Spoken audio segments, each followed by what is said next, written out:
उदयपुर जिला कलेक्ट्रेट से आप सीधा दृश्य देख रहे हैं, जहां पर ठगी पीड़ित जमाकर्ता परिवार संघर्ष समिति उदयपुर का आज ये 37वां दिन भी धरना जारी है। और आप देख पा रहे हैं किस प्रकार से ठगी पीड़ित लोग परेशान हैं। अपने ही पैसे के भुगतान को लेकर लगातार आज 37वें दिन भी धरना जारी है। परेशानी जस की ठस बनी हुई है, न अभी सरकार शासन सुन रहा है, न प्रशासन सुन रहा है। और लगातार बड़े कार्यक्रम जो है वो आयोजित जो है वो किए जा रहे हैं। आप देखिए कि जिस प्रकार से लगातार लड़ाई लड़ी जा रही है संघर्ष समिति, पता नहीं और कितना समय और लगेगा। लगातार यहाँ जितने भी शिकायतकर्ता आ रहे हैं वो अपनी यहाँ शिकायत भी लिख रहे हैं और लगातार आंदोलन का हिस्सा भी बन रहे हैं। यहाँ लोगों ने अपनी मेहनत का पैसा लगाया, मेहनत की कमाई जो है वो मांगी जा रही, जिसमें भी सरकार को देने में बड़ा जोर आ रहा है। और आप देखें कि सरकारी महकमा जो है कहीं न कहीं बेबस और लाचार दिखाई दे रहा है। जहाँ एक और आप देखिए कि देश में कई जगह हिंसाएं हो रही है, कहीं धर्म के नाम पे तो कहीं मज़हब के नाम पर, कई देशों में झगड़े चल रहे हैं, कई सरकारें आत्मनिर्भर बनाने की बात कर रही है। लेकिन अभी तक इन लोगों ने जो अपनी मेहनत का पैसा जमा किया है वो कहीं न कहीं अभी तक जो है इनको अभी तक उनका पैसा नहीं मिला है और अभी तक ये दर दर की ठोकरें खाने पर मजबूर हैं। आखिर कब तक ये संघर्ष करते रहेंगे अपने ही पैसे के लिए?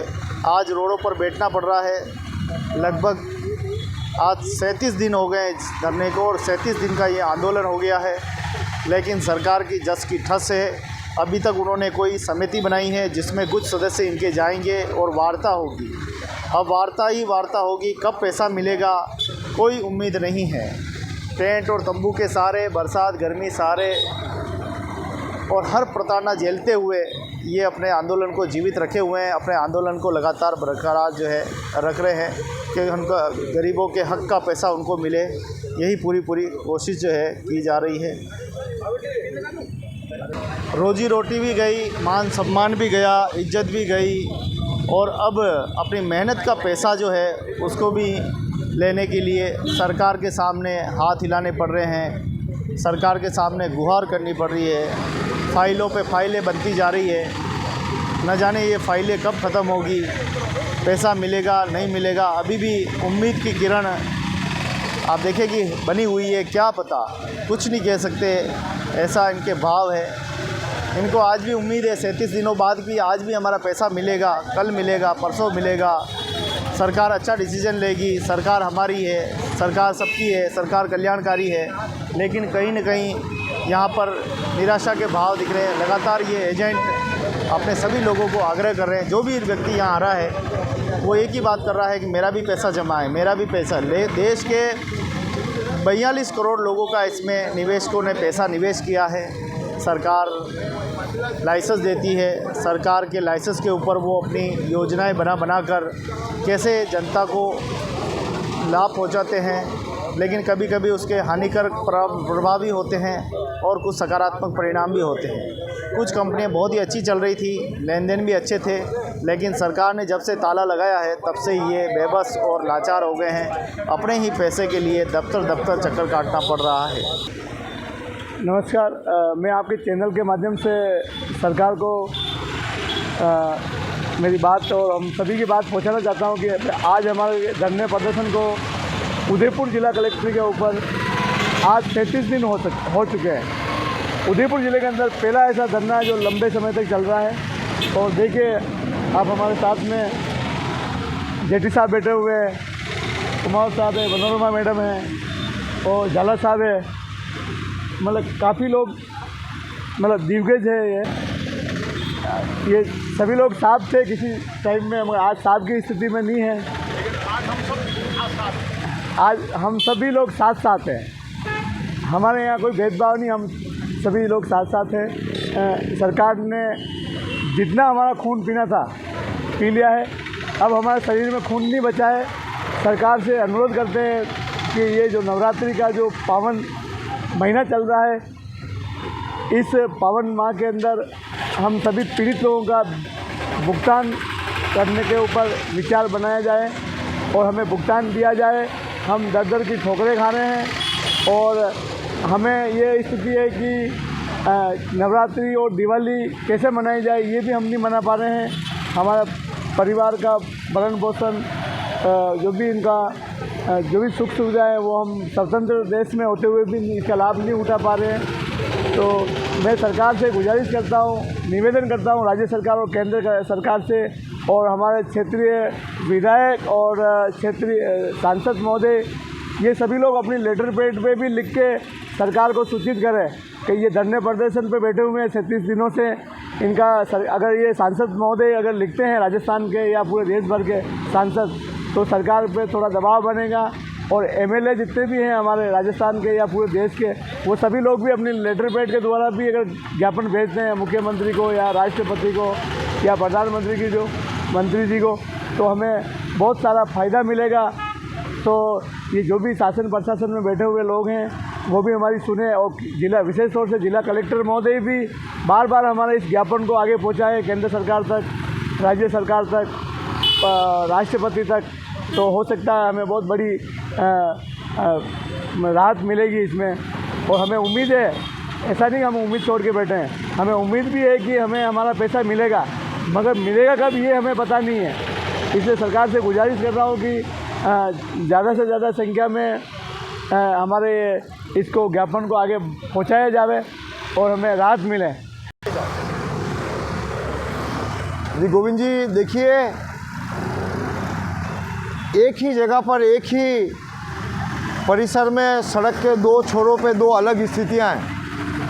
एक तरफ वो वर्ग है जो सब तरफ से सुरक्षित है, 365 में से 190 दिन काम करता है, लेकिन 365 दिन की तनख्वाह मिलती है, भत्ते मिलते हैं, सब कुछ मिलता है, गाड़ी घोड़े कई तरह की सुविधा मिलती है। लेकिन उसी और सामने एक ऐसा वर्ग बैठा हुआ है जो 365 दिन काम करता है, पेट काट के सरकार को टैक्स देता है, जीएसटी देता है, इस देश को समृद्धि देता है। वो ज़मीनी वर्ग आज लगभग 6 वर्ष से ज़्यादा हो गए, ऐसे वर्ग को उसकी जमा पूंजी नहीं मिल रही है, उसका हक अधिकार न्याय नहीं मिल रहा है। और पिछले लगभग 36-37 दिन से अनवरत रूप से लगातार आसपास के लोग यहाँ धरना देकर बैठे हुए हैं इस सरकार के सामने कि हो गई है पीर पर्वत सी पिघलनी चाहिए, अब तो इन कठोर दिल वालों के दिल पिघलने चाहिए, अब तो इन नेताओं को जनता की सुननी चाहिए, अब तो न्यायपालिकाओं को न्याय अधिकार लोगों को मिले ये सुनिश्चित करना चाहिए। और इन प्रशासनिक अधिकारियों को जिनके पैसों से इनकी तनख्वाह बनती है, जिनकी सेवा के लिए इनको नियुक्ति मिली है, इन लोगों की तरफ दया की दृष्टि करनी चाहिए। गोविंद जी, बहुत दुख का विषय है, आप भी लगातार हमारा कवरेज ले रहे हैं और देख रहे हैं कि इन 36-37 दिन में भी लोग बाग अपने घर बार छोड़ के यहाँ पड़े हुए हैं, तो किसी का दिल नहीं पसीज रहा है, किसी के उत्तरदायित्व नहीं जाग रहे हैं कि आखिर इन लोगों की समस्या जो पैदा हुई किन लोगों के कारण हुई और समस्या का समाधान कौन करेगा, इसका दायित्व किसका है। ऐसा इस देश में कोई भी दिखाई नहीं दे रहा है। ऐसे समय में एक यक्ष प्रश्न है, सरफरोशी की तमन्ना अब हमारे दिल में है, देखना है जोर कितना बाजुए कातिल में। हम भी बैठे हुए हैं और देखते हैं कि कब तक लोकतांत्रिक प्रक्रियाओं से चुने हुए जनप्रतिनिधि, जिनको चुनाव के पहले भाग्य विधाता कहते हैं, अन्नदाता कहते हैं, उनकी समस्याओं को कब तक टालते हैं, क्योंकि समय बीत जाएगा। अभी हरियाणा का चुनाव हुआ है, जम्मू कश्मीर का हुआ है, तो सब चुनाव होंगे, उस समय हम जनता इनको जवाब देगी। लेकिन विषय यही है कि भारतीय संविधान के अनुरूप, राष्ट्रपिता महात्मा गांधी के सत्याग्रह के अनुरूप, बाबा साहब भीमराव अंबेडकर के न्याय, समता, समानता के अधिकार, मौलिक अधिकार इस जनता को देने के बावजूद भी इन अधिकारों का हनन हो रहा है। लेकिन इस देश में कोई भी नहीं है। आज याद आ रहे हैं हमें वो गांधी जी के 3 बंदर, मैं चाहता हूँ दिखाए जाएं क्या, कि मैं सब कुछ जानता हूँ फिर भी मैं अंधा बना हुआ हूँ, मैं सरकार हूँ। मैंने सारे ठगी पीड़ितों की आवाज़ सुनी है, ज्ञापन पढ़े, लेकिन फिर भी मैं बहरा हूँ। और सारे राजनीतिक दल जानते हैं कि इस देश में 40 करोड़ से ज़्यादा लोग का भुगतान बाकी है, लेकिन मैं गूंगा हूँ। इसलिए गांधी जी के 3 बंदरों की आत्मा इनमें समाई हुई है। तो मैं यही कहना चाहूँगा कि ईश्वर सद्बुद्धि दे इनको, कि ये इनके कर्तव्यों की पालना करें। जो लोक कल्याणकारी राज्य की अवधारणा इस देश में संविधान ने दी है, तो लोक कल्याण के प्रति सोचें और थोड़ा मानवीयतापूर्ण आचरण अपनाएं कि किस प्रकार से हज़ारों लोगों की आत्महत्याओं के बावजूद लाखों लोग बेघर घूम रहे हैं निर्वासितों की भांति, और देश में 400 जगह पर धरने हैं। आज 37वां दिन है और 400 स्थानों पर लगातार लोग बैठे हैं, लेकिन ये सरकार सुन नहीं रही है। तो हम चाहते हैं परमपिता परमेश्वर से, नवरात्रि का त्यौहार है, माँ दुर्गे जगदम्बे अम्बा से, कि महिषासुर का वध कौन करेगा। हे माँ तू ही बता। आगामी क्या? आगामी देखिए, ये अब आर या पार की लड़ाई है। हम भी भुगतान लिए बिगड़ मानेंगे नहीं। और 15 अक्टूबर को एक विराट प्रदर्शन उदयपुर में होने वाला है। इस देश के कोने कोने से आदर्श क्रेडिट कोऑपरेटिव सोसाइटी के निवेशक, जो 21 लाख की संख्या में है और लगभग 18 राज्यों में हैं, वो लोग अपने हक अधिकार के लिए उदयपुर मेवाड़ की धरती पर आने वाले हैं और इन सरकार की और प्रशासन की हम नींद उड़ाने वाले हैं।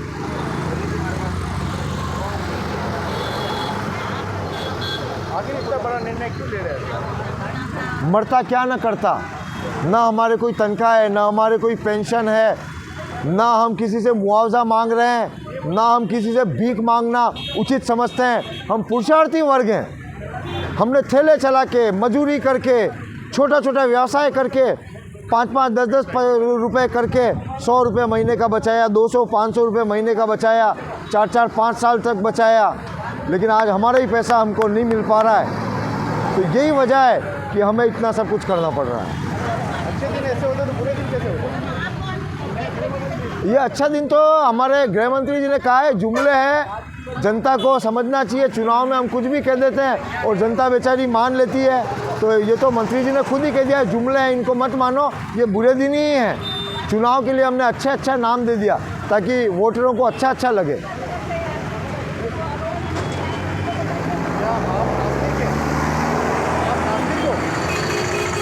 नहीं, हम पूरी तरह से आस्तिक हैं, लेकिन संविधान के प्रति हमारी इस देश की आस्था भी है, संविधान में विश्वास भी है, इसीलिए हम सत्याग्रह कर रहे हैं, यहाँ शांतिपूर्वक बैठे हुए हैं। लेकिन ये जो तानाशाही, आपातकाल, ये जो काले धब्बे होते हैं लोकतांत्रिक व्यवस्थाओं में, वो आज भी, भले ही वो संसद हो, भले ही वो कार्यपालिका हो या न्यायपालिका हो, इन सब पे मोटे मोटे काले धब्बे, तानाशाही के आपातकालीन की स्थितियों को याद दिलाने वाली परिस्थितियों को हमारे सामने प्रस्तुत कर रहे हैं आज भी।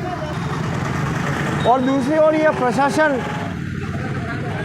त्यौहार मना रहा है, उत्सव मना रहा है, छुट्टियां मना रहा है और काम के समय भी गोत मार रहा है और त्योहारों में ठुमके भी लगा रहे हैं सपरिवार।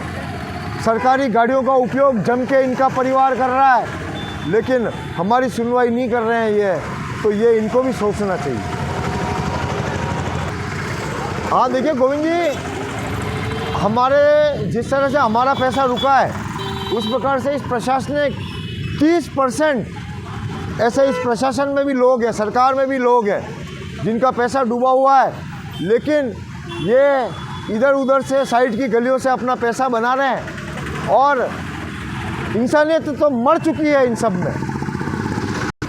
जहाँ एक दिन इनकी तनख्वाह लेट हो जाती है तो सब बावड़े हो जाते हैं, 2-5 दिन तनख्वाह नहीं आती तो हड़तालें कर देते हैं, काम पे नहीं जाते हैं। तो ऐसे समय में हमारा 6 वर्षों से भुगतान अटका पड़ा है और यहाँ लोग घर बार छोड़ के पड़े हुए हैं, तो भी इनके कुछ सूझ नहीं रही है। तो इस ऐसा ये प्रशासन किस काम का प्रशासन?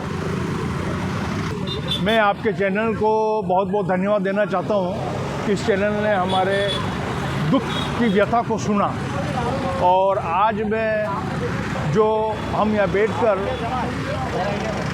बैठकर जितने दुखी हो रहे हैं, हम भी किसी समय प्रशासनिक में कार्य करते थे। आज इन लोगों को देख कर हम बहुत दुखी हैं। हम लोगों ने बड़ी मुश्किल से पैसा जमा किया और पैसा जमा करने के बाद आज हमारी जो हालत हुई है, हम नहीं चाहते ये जो लोग घूम रहे हैं कि इनकी भी हालत ऐसी हो जाए। तो प्रशासन का काम क्या है? तो दुखी आत्मा को सुखी करना। लेकिन प्रशासन में मैंने काम किया, लोग मुझे बड़ी चाहत की नज़र से देखते थे कि ये साहब तो बहुत अच्छे हैं क्या, लेकिन आज मैं उनके सामने जाने से भी मैं कतराता हूँ, क्योंकि वो मुझे बुरी नज़र से देखते हैं कि आपके कहने की वजह से हम लोगों ने भी पैसा जमा करवाया और आज हम सब दुखी हैं। अब आप हमारे लिए क्या कर रहे हो? लेकिन मैं अपनी दुख उनको सुनाता हूँ तो मुझे ऐसा लगता है कि मैं वाकई उनके साथ मैंने अच्छा नहीं किया। मैंने भलाई करने की सोची और मेरे साथ ही बुरा पाती आया। तब मैं क्या करूं बताओ आप? अब मैं इन लोगों को पैसा कहाँ से दूं? मैंने इस आदर्श कोऑपरेटिव सोसाइटी के पूरा गूगल पे डालकर हमने देखा और हमें दिखाया गया कि ये देखो, ये कोऑपरेटिव सोसाइटी 99 से चल रही है और इसमें आज दिन तक किसी प्रकार की कोई शिकायत नहीं हुई है। क्या लोग कहते हैं कि ये पोस्ट ऑफिस और जो भी आपके SBI जो चल रहे हैं, ये भी इतने सही नहीं चल रहे जितना ये आदर्श के कोऑपरेटिव सोसाइटी चल रही है और इसकी कोई शिकायत नहीं हुई। तो मैंने भी लोगों को उनको संतुष्ट किया। मैंने कहा देखो, ये 99 से चल रही है और उसके बाद उन लोगों ने पैसा जमा कराना चालू किया कि देखो, हम आपके कहने पर हम ये पैसा डाल रहे हैं। लेकिन कुछ समय बाद आदर्श ने मुझे आदर्श बनाया और मैंने उस आदर्श को लोगों को बताया कि भाई मैं भी इसमें मेरे परिवार को लेके चल रहा हूँ क्या, तो आप भी इसमें सम्मिलित हो जाओ और आप भी अपना भविष्य उज्जवल करो। लेकिन भविष्य उज्जवल करना तो कहीं गया, लोग दर दर की ठोकर खाने लग गए। बोले ये यार, आपकी वजह से हमारा भी पूरा परिवार दुखी हो गया। इसलिए मैं चाहता हूँ कि अब आदर्श कोऑपरेटिव सोसाइटी का अगर पैसा ये प्रशासन अगर करे या मुख्यमंत्री जी, प्रधानमंत्री जी अब हमारी कुछ व्यथा सुने तो अच्छा हो जाए, लोगों का भला हो जाएगा। लगा था, बहुत अच्छा लगा। उस समय तो रिबनें काटी जा रही थी, उसमें फूल मालाएँ पहनाई जा रही थी। लेकिन आज हमारी ये हालत है, फूल माला ठीक है, लोग जूते मारने के लिए खड़े हैं। कौन है इसका जिम्मेदार? इसका जिम्मेदार प्रशासन है, सरकार है, हमारी भारत की सरकार है और मोदी जी है। मोदी जी ने हमको इतना विश्वास दिलाया कि नहीं भाई, हम लोग हैं तुम्हारे साथ, जब भी ऐसे कुछ मौका आएगा हम तुम्हारे साथ खड़े हैं। मोदी जी का नरेंद्र मोदी जी और उसके बाद जो राहुल मोदी, वो और कौन था मोदी? राहुल मोदी और वो जो भी है, हाँ, ये इन लोगों ने हमको विश्वास दिला के और बोला मीटिंग में और खाना वाना दिया और लोगों को बेवकूफ़ बना के आज हम सब लोगों को पैसा लूट लिया। तो आप देखिए किस प्रकार से दर दर की ठोकरें खाने पर मजबूर है, अपना नाम लिखकर किस प्रकार से इस संघर्ष में शामिल हो रहे हैं। कोई अपनी व्यथा लिख रहा है, कोई अपना आवेदन कर रहा है, अलग अलग प्रकार से सब परेशान हो रहे हैं। आप देखिए कि किस प्रकार से हर व्यक्ति यहाँ परेशान है और अपनी बात को कहना चाहता है, अपनी बात बताना चाहता है, प्रशासन तक पहुँचाना चाहता है। तो आप देख पा रहे हैं किस प्रकार से यहाँ सभी अपने कागज़ लेकर जो है भटक रहे हैं। कभी दफ्तर में जा रहे हैं तो कभी सारा इंडिया के, कभी तो अलग अलग कंपनियों में इनके जमा है पैसे, कहीं आदर्श में है तो कहीं अलग अलग कंपनियों में इनके पैसे जमा है और ये सब परेशान हैं कब इनका पैसा मिलेगा, कैसे मिलेगा। आज भी परेशान हो रहे हैं। आज आपके चैनल को बहुत धन्यवाद अर्पित करता हूँ। निर्भय सिंह जाला, कल्याणपुर और उदयपुर राजस्थान। मैं आज मेरा 37वां दिन है हड़ताल का, बैठने के ठगी पीड़ितों के लेकर के। मैं धन्यवाद देना चाहूँगा मोदी जी को, धन्यवाद देना चाहूँगा भजन लाल जी को। आज इस भारत में सोने की चिड़िया थी, परंतु आज भारत के लोगों को, मध्यम वर्ग और निम्न वर्गों को जो पैसा था वो सारा करोड़ों अरबों रुपए लेकर सरकार बैठी हुई है। धन्यवाद मोदी जी। एक साथ, एक विश्वास, सबका साथ, सबका विश्वास, सबका साथ, सबका विश्वास के साथ हमें आज हम उनको पूजनीय मानते थे। आज हमारे 42 करोड़ लोग भारत में मध्यम वर्ग, निम्न वर्ग लोगों को सड़क पर ला दिए हैं। आज मैं आपको इसी उदयपुर कलेक्टर के सामने हम लोग सब बैठे हुए हैं और हमने दिया अच्छा दिवाली भी यहीं मनाएंगे, होली भी यहाँ मनाएंगे। हमारे प्राण जाएं, छूट जाए तो वो ऊपर वाला देखेगा। आज हमको ये पता लग रहा है न तो शासन हमारे साथ है, न प्रशासन हमारे साथ है, और न कोई आज 36 दिन तक ज्ञापन दिए और IT लगाई, अभी तक कोई सूचना नहीं। आज न तो चीफ सेक्रेटरी ऑफ राजस्थान बोल रहा है और न chief secretary of central government Delhi बोल रहा है कि साहब क्या स्थिति है, क्या नहीं है। और कोर्ट न्यायालयों के आदेश हो गए हैं, उन न्यायालयों के आदेशों की धज्जियां उड़ाई जा रही हैं।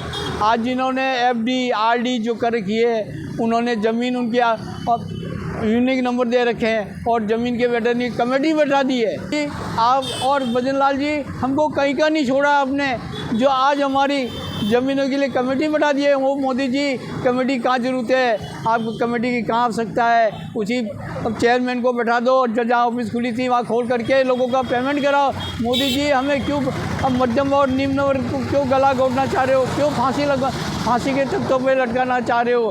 भजन लाल जी से आग्रह है, आज हमारा 37वां दिन है, कलेक्टर साहब ने, SP साहब ने, DIG साहब ने आज तक हमारा कोई क्या निर्णय हुआ न बता पा रहे हैं। हमें मरना पड़ेगा मोदी जी। भजन लाल जी हम पानी और बिना पानी भूखे शाम को एक टाइम बड़ी मुश्किल से भोजन करते हैं और न आज नवरात्रों में नहीं जा रहे हैं। और हमने निर्णय लिया है कि मोदी जी दिवाली हम उदयपुर कलेक्टर के सामने मनाएं, चाहे 2 आदमी भी बैठेंगे पर दुनिया हट के नहीं जाएंगे। जी आपको कितना अच्छा लगा होगा, आज नवरात्रे चल रहे हैं, दुनिया जब डांडिया रास हो रहा है, सब नृत्य कर रहे हैं, सब आनंद ले रहे हैं और हम मोदी जी के सामने हाथ पसार के बैठे हुए हैं, भीख मांग रहे हैं, याचना कर रहे हैं। हमारा पैसा कहाँ है, हमारा पैसा कहाँ है। धन्य हो आप मोदी जी। आज आप चाहे आप राष्ट्र को आप बहुत ऊंचा उठाने चाह रहे थे, परंतु 42 करोड़ लोगों को आप फांसी लगा दो ताकि हम सुखी हो जाएं, आपके सामने नहीं बैठे, हमसे हट जाएं। आप तो प्रशासन को निर्देश दो, हमको फांसी के तख्तों पर लटका दो। और आज आपके तहत न्याय नहीं मिल रहा है। मोदी जी क्या करें, हम भूखे प्यासे मर जाएं और उपवास भी चल रहे हैं कि माँ का की आराधना करनी पड़ेगी, भारत की संस्कृति है, हमको पालना करनी पड़ेगी। हमारे देश के मुख्य प्रधानमंत्री जी मोदी जी हम क्या करें, प्यासे भूखे बिना जूते हम यहाँ बैठे हुए हैं और दुनिया तो आज गरबा खेल रही है। और 42 करोड़ लोगों का क्या होगा, 140 करोड़ की जनता है, इसमें 42 करोड़ लोगों को आप ख़त्म करने का चाहते हो। आप तो आदेश दे दो, हमको गोलियों से उड़वा दो या मार दो या फांसी लगा दो ताकि हम सुखी और रह सकें। और यहाँ नहीं तो आगे आत्मा तो हमारी जाएगी, वहाँ कम से कम हमारा पैसा तो नहीं डूबे। मैं सेवानिवृत्ति के बाद मैंने 19 लाख रुपये जमा कराए, सरकार का आदेश था। और मुझे आपको बताया कि डूंगरपुर में भाटी साहब ने उसका अन्वेषण किया और अन्वेषण करने के बाद report the Sai Prasad group of company बहुत सही है, उसके आधार से हमने निवेश किया, आपके आदेशों की पालना की और आज आप हमारा मोदी जी गला घोट रहे हो, हमें फांसी लगा रहे हो। धन्य हो मोदी जी, धन्य हो मोदी जी। हम क्या करें, आज भूखे नंगे आज बैठे हुए हैं। आज तारीख कोई तो जाडौर से आ रहा है, कोई कोटड़ा से आ रहा है, कोई कहाँ से आ रहा है और कोई कहाँ से आ रहा है, कोई हिम्मतनगर से आ रहा है, कोई कहाँ से आ रहा है। आज हम भूखे नंगे। आज सुबह एक प्रेम जी करके हिम्मतनगर से आया था और वो बेचारा सुबह गाड़ी में बैठा, रात को निकला था और रात को बस स्टैंड पे सोया रहा और सुबह आके जब मैं यहाँ बैठा था आके मिला मुझे, हे मोदी जी उनकी क्या दशा करोगे। और मोदी जी बहुत धन्य हो आपको, आज 42 करोड़ लोगों को क्या कर रहे हो। मोदी जी धन्य हो आपको, हमारी बददुआ मत लो, देश को कहाँ ले जाओगे। आप पे इतना अटूट विश्वास किया था, उस विश्वास के साथ हमको नरक का रास्ता दिखा रहे हो। धन्य हो मोदी जी, आपको धन्य हो। अब आप सोचो समझो और आप आदेश करो जल्दी कि हमारी गरीब जनता को 42 करोड़ लोगों को आज हम पैसा दे करके हमने बच्चों को पढ़ाने के लिए, शादी के लिए, मकान बनाने के लिए इकट्ठा किया, आज हमारी क्या दुर्दशा कर दी है। तो मोदी जी धन्य हो आपको, धन्य हो मोदी जी। आप दलाल आते हैं, आप वहाँ की सदस्यता ले लो, सदस्य के आप पार्टी के सदस्य बन जाओ। हमें तो क्या सदस्य बना क्या करोगे, जबकि हमारा पैसा ही नहीं लौट रहा। मोदी जी क्या करूँ मैं, मरूँ या क्या करूँ। जनता ये जैसे आपके सामने बैठे हुए हैं भूखे नंगे, जाडौल फलासिया से और कोटड़ा से लोग आकर बैठे हुए हैं और कलेक्टर साहब आज हमारी कोई सूद लेने वाला नहीं है। 37वां दिन है हमारा, कोई सूद लेने वाला नहीं है। धन्य मोदी जी, हमारी आत्मा क्या दर्द कर रही है, हमें नरक जीते जी क्यों नरक भुगता रहे हो, और हमारे बाल बच्चों की, हमारी पत्नियों की क्यों बददुआ ले रहे हो, और आप बदुआ लेकर के कहाँ जाओगे, क्या ठिकाना रहेगा, ये तो सोचो। आज भारत का, विकसित भारत का सपना आज आप कंगाल की ओर ले जा रहे हो, कंगाली की ओर ले जा रहे हो, और न जाने क्या आज आपने कमेटियाँ बैठा दी हैं। कमेटी को एक सुप्रीम कोर्ट के जज को 2 लाख, हाई कोर्ट के जज को 1.5 लाख, सेबी EOW के सदस्य को 75,000 रुपया। देखिए तो हमारी गाड़ी कमाई का आप चुनाव मत लगाओ, हे मोदी जी, चुनाव मत लगाओ। तो ये था ठगी पीड़ित कार्यकर्ताओं का दर्द जो आपके सामने बयां कर रहे थे। ये इनके खून के आंसू है जो ये रो रहे हैं। यहाँ लोगों की देखो शिकायतें भी लिख रहे हैं, और जिन जिन के पैसे जमाए कैसे वो मिलेंगे उसका उपाय भी बता रहे हैं। लेकिन सरकारी महकमा, जो मोटी तनख्वाह लेने वाले लोग, शासन और प्रशासन में बैठे लोग, इनकी कुछ सूद नहीं ले रहे हैं, ना सुन रहे हैं। न जाने इस देश के हालात किस ओर जा रहे हैं। भारतीय लोग परेशान हैं। जब भारतीय लोग ही परेशान हैं, इजराइल जाते हो, शांति की बात करते हो, वहाँ जाके भाईचारे की बात करते हो, हमारे घर के भाई तो भूखे हैं, और बाहर जाकर आप जिस प्रकार से बातें कर रहे हो, ये कहाँ शोभा देता है। ये देखिए किस प्रकार से अपने पैसे के लिए किस गिड़गिड़ा रहे हैं आपके सामने। आप न मोटा भाई सुन रहे हैं, न छोटा भाई सुन रहे हैं। कैसे काम चलेगा। ये देश की तस्वीरें हैं जो आपके खोखली राजनीति की बयां कर रही है। ये लोग परेशान हो रहे हैं। ऊपर से कुछ लोग आके कहते हैं भारतीय जनता पार्टी की सदस्यता ले लो, तुम्हारा पैसा दिला देंगे। क्या यही दिन रह गए? क्या यही राजनीति रह गई? अब इस राजनीति इतनी गिर जाएगी कि लोगों को मरता क्या नहीं करता आके आप इनको इस तरह से बोलेंगे, ये गलत है। हो सकता है वो कोई बिचौलिया भी हो सकता है, लेकिन ये गलत है। ऐसा नहीं करना चाहिए। हर आदमी को अपनी गरिमा का ध्यान रखना चाहिए। ये लोग अपनी ज़िंदगी की पूंजी के लिए लड़ रहे हैं, अपने मेहनत के पैसे के लिए लड़ रहे हैं, अपने मेहनत की कमाई इनको मिले वापस उसके लिए लड़ रहे हैं। ये कहाँ शोभा देता है कि ऐसे में आप इनकी फूट का लूट मचाएं, इनकी कमज़ोरी का फ़ायदा उठाएं, इनका दर्द का फ़ायदा उठाएं। ये कतई शोभा नहीं देता। आपसे निवेदन है कि इन लोगों का भुगतान करें, इनको राहत प्रदान करें। 42 करोड़ लोगों ने अपना पैसा लगा रखा है, इन सब का पैसा भुगतान जल्दी से जल्दी करें। अगर वास्तव में आपके दिल है और अधिकारी भी इस बात को सुन रहे हैं, तो कम से कम तुम्हारा भी थोड़ा सा दिल तो पसीदा होगा। उस दिल में कहीं अगर ज्योति जली हो छोटी सी, तो इनके परिवारों का भला कीजिए और भारत के इस भविष्य को सुधारने में सहभागी बनिए। बहुत बहुत धन्यवाद। जय हिंद, जय भारत।